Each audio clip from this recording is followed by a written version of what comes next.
wanaishi wote. Kampala tunasonga kwa wanaishi wote. Mbalala tunasonga kwa wanaishi Odamu wanaishi yote. Mbalala tunasonga wanaishi yote. Kampala tunasonga wanaishi yote. Mbalala na mwetuja wanaishi yote. Kafutu soja mwetegekeyo wanaishi yote. Bobi Wine yangu wayo wanaishi yote. Kayogera chikumbira ye Kayunga sawa zinegenda maso. Embera ye Kayunga.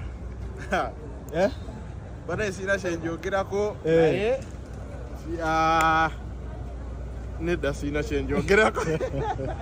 Breaking news, mawulire si malungi agavaako asaidize Kayunga bwetwogirira ssaawa zino abaana b'enkyukakyuka abo bentandisiza mu video maama wa Kalangwa mulowooza ate atatandikidde mutabani we bwe yakoma asazeewo buli yabadde mu video eyo asabye omukulu amanyikiddwa nga Salim Saleh abakwate mu bwangu ddala kubanga banaatera okutandika rebellion ku saidi eyo. Video nyala tugiwa obudde nga bwe nkugambye ajimpereka like bw'oba omaze subscribinga wegate ku mukutu gwe guno mukyalo oyo goli mukubira ngulaba ku screen yo naye tubulidde sad story ye naye onagiwulira. Oh my god, ogenda kwetamwa akasajja ako akakalangwa wetwogerera ssaawa zino omugenzi. Kugambe video yino soko girabe tumale tweyongereyo n'ebirala bikotedde maaso. Nkugambe video mpanvu bannange lukyanga lubanga lwa mmindi ono omufu gwe twabise olunaku lw'eggulo omufu yamenye rekodi kubanga banne comment section zaatulemeredde okuddamu. Abantu bakuba ngoma, abantu bazina, abantu banywa bbiya, abantu balya keeke,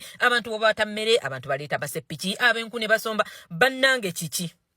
Bannange abantu baba bakutadde mu buyinza kuba abantu baba bateekayo mu buyinza be bakulonda. Bannange baba bakutadde mu buyinza kola ekyo abantu kye bakuteereddeyo.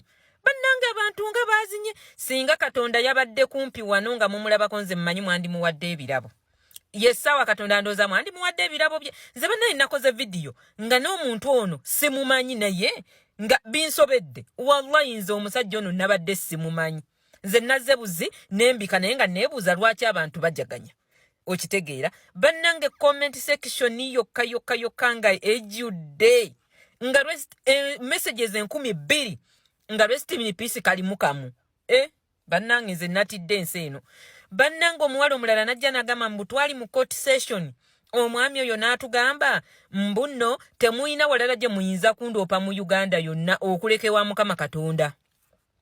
Yekka Katonda gwe musobola okuloopera. Gwe ate era ekyasinza okuneewunyisa mbwe emmotoka gye baabaddemu eyafunye accident yafuddemu ogu.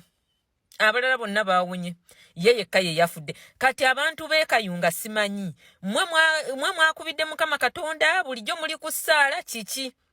Bannange famire eno omwavudde omwami ono yafudde ow'ekitiibwa bw'ati ow'amaanyi. Mukama Katonda abasaasire kubanga okufa si kyangu. Omuntu ono yesi abamu badde temwagala abamu biki naye ate era wali ababadde bakola ki? Abadde bamwagala, alina famire, alina abantu be, baganda be bonna. Bannange tunyoleddwa wamu nammwe. Nze nabadde simanyi nti oba biki nze nazze kubika bubisi muntu. Naye Mukama Katonda basaasire abagumye kubanga kye muyitamu si kyangu. Okitegere naye comment zayitiridde simanyi biki. Bannange nze sikirabangako kakyanga tubika bafu wano amazima. Comment ezimu ngenda bateerateeraka naye sikirabangako. Bannaye kizibu kya Kalangwa. Kalangwa okufa teyandifudde naye bannaye. Kalangwa wumula mirembe n'obuvuyo bw'okoze bungi obya abantu okubya abantu ne mugisha muntu yakukuba empi wano ejinja ngo oze ku mwiru alikwe yesimbye omwefudisi ojja owawanya kuba oli weni alemu naye wumula mirembe ne famire yo leka ekirabe yasamirira muli mu magombe. Okumanya nti akasajja kabadde kabi na Raymond olunaku olwaleero wa bloggers ab'enjawulo olaba nabo abakkiriza nti akasajja kabi kitegeeza ebyadala akasajja kabadde kiyisiza ddala noha bubi nnyo. Njagala kumenya ebirowoozo bye mu comment section. Abantu bameka abasanyukidde okufa? Abantu abalala bagambye nti no yadde afudde. Abaana b'enkyukakyuka temwandi celebrate nze biki olaba ono ba celebrating ate oli omukulu bwe yeewa n'abikola olowooza celebration egenda kwenkana batya? Video yino soko gyerabireko ndikuobeera wallahi tuswadde ne tuswaluka. Banaye omusajja atuswaziza omusajja ebyaddala kirabika abadde n'empisa embi. Va ku bino abaana banuuku bye babadde nga bazinanga omuntu afudde nga tusoose ne tubiteeka ebbali.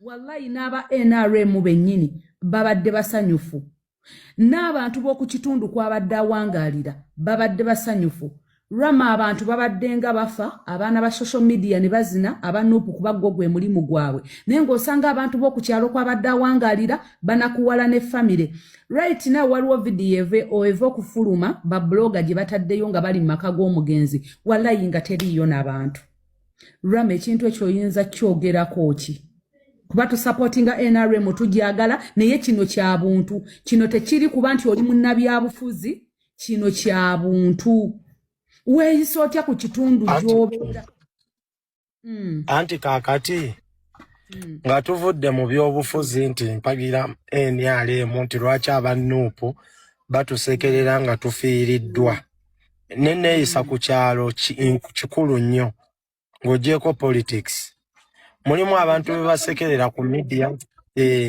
mulimu abantu bebasekerera wano Wanji kanzije mulimu abantu waneno bebasekerera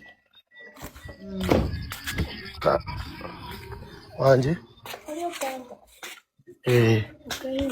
ate kyemanyi mwedde mulowooza be boboka abakkiriza nti abasajja awakasajja kabadde kabi nkuletedde ne saatulida ye isonzeewo obusonzi nkugambye oba weetegereza vidiyo eno ojja kwetegereza nti nakasajja nako kabadde kamanyi nti akali akasajja kakambwe kakalanga ebyadala kadde katulugunyiza abantu bangi nnyo era families nyingi nnyo ebyadala we ogenda kati saawa zino ekayunga ojja kuwulira families we zisanyuse oba ngeri gye ziri mu kubeera nga zicelebratinga okufa kwa akasajja mbu akasajja akabatulugunyiza katadde abaana babwe mu makomera kakuta abaana babo abamu ne kabakuba n'amasasi okusinziira ku information gwe twafunye si bigambo byaffe era njagala osooka owuliriza omukulu Saatulida ng'akunyonyola ebyadala akasajja kano lwaki abantu babadde tebakaagala. Omuvubuka Maria akutta oluyimba lwa Ronald Mayinja n'aluteekamu ekifaananyi kya Kalangwa. Luyimba ki? Nduwuliriza n'ensirikira bwenti ne ngamba Mukama Katonda ki? Luyimba kyolwo? Mbu leka abensi yo balye leka abenjuyo balye bitono nga naye babifunye mu makubo malungi sente y'ekibi gijje mu yo akibuyaga tawagamira leka abaana bo basigaze bitono nga naye babifunye mu makubo malungi nsirikiridde n'empulira in fact wemaze okulaba vidiyo eyo nendeddewo ku YouTube nenziramu n'empuliriza oluyimba olwo lwa Ronald Mayinja. Naye all in all Bannayuganda tuleme ku celebratingira afudde. Kalangwa waba abadde n'ebibibye omuntu waba afudde tumusonyiwa Katonda n'akola ki ng'ebyo byavaawo dda sebo kati abantu nabo basala emisango Katonda mulimu gwe baagumujja anti omuzogu gwatandikira mu byabufuzi Kyova sometimes ngambe byobufuzi bino bibi Maria nze kati manyi pain family ya muganda waffe mukadde waffe Kalangwa gyeyitamu abamu bagamba lyabadde eddogo naye gwe emmotoka engeri gye yenyezemu wagirabye nkugambye nga sibalwisiza ate ye maama we avuddeyo olunaku olwaliro n'asaba General Salim Saleh waba asobodde akwate buli omu buli munankyukakyuka buli individual eyavuddeyo n'akola vidiyo nga celebrating okufa kw'omusajja oyo amanyikiddwa nga Kalanga ku TikTok wamu ne Facebook videos ez'enjawulo kati njagala kumyebeeza mu comment section balowooza basobola okukwata buli omu. Oh my god, this is a pity. Era njagala muwe ono omukyala message ye comment section katana subscribing katika jam personalize ukateke most latest updates nga zino oberengo zifuna mu bude Sheikh Ashraf soko muwulize mune kuletere mama wa Kalangwa. Abalungi abatuwuliriza era abatulaba olunaku olwaleero tuchaddeko ewa Sheikh Ashraf Dembe.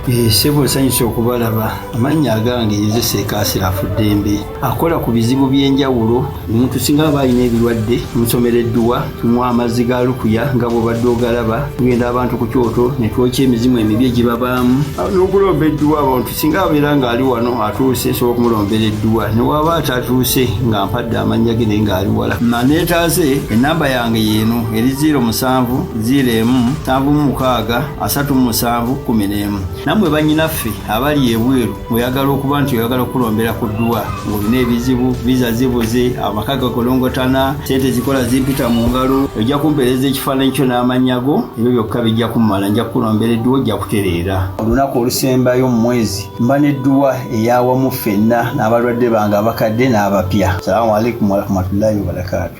Naye Salimu Sale twagala otunuulira abantu bano Katambi abazina obatunuulire. Salimu Sale tuyite otwebuuze mutuleetera abantu alinga Kalangwa pulezidenti yonna woli obadde otuweredde pulezidenti Kalanga waffe obwa senior advisor naye tukusaba otufunire omuntu ng'ava Kayunga ate oba mu famire ya Kalangwa oba mwana agenda okudda mu bigere bye. Pulezidenti tetukulagira naye tukusaba busabi taata amaziga ge tukaaba abantu bali wano basanyuka bamanyi nti Kayunga bamusaanyizaawo naye tukumanyi nga bw'oli omuzira noonya omuntu nga nkiddamu kyesooka okulajjanira onoonya omuntu alinga Kalangwa. Ana ekitalo nye kya kyamaani waffe kitalo ddala kozi nziramu abasanyusa olw'enfaayi omukulu ekirungi afudde tabadde wakusondera wakuziika lwakuna abantu bali wano bali abanywa naye ekirala nti kituufu afudde era musanyuse naye ebintu bino byonna bye mulaba byonna tubitunda mu abaseka mujje mubigule mujje mubigule ettaka eka ziri 10,000 ebintu by'omugenzi tubitunda tuguza abo basanyuse ng'afudde eka ziri 10,000 buli eka ya bukadde 4 naddala abantu abasinze okusanyuka ng'afudde osobola obibalaga byonna balage project balage ennyanja byonna tubitunda bajje ebyo ebyange.